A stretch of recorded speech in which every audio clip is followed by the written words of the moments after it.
And we're going to go to the United States actually for more analysis and speak to Brad Bowman, who's Senior Director of the Foundation for the Defense of Democracies in Washington.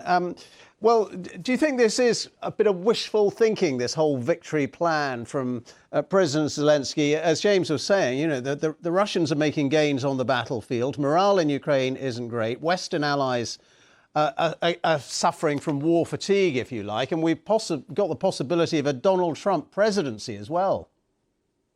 You're right. There are many uncertainties. A winter is looming, of course, and President Putin once again is wanting to leave Ukrainians dark and in the cold.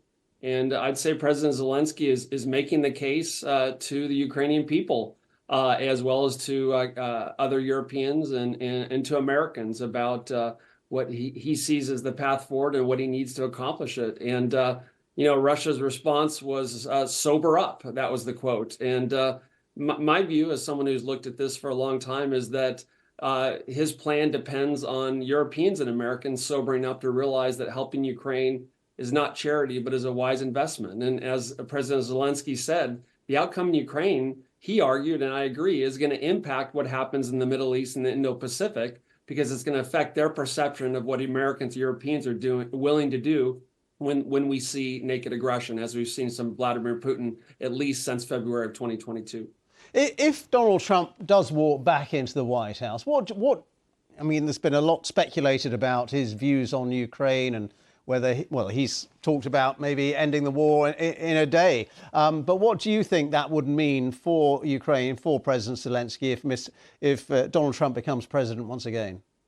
It's I would say it's one of the largest or the largest sources of uncertainty right now is the outcome of the presidential election. I think if past this prologue, it's fair to say that you would have a very different American foreign policy toward Ukraine and Russia based on who wins the election. I think there's broad and deep support, bipartisan support for Ukraine in Congress, as evidenced by the billions of dollars in weapons that have been provided.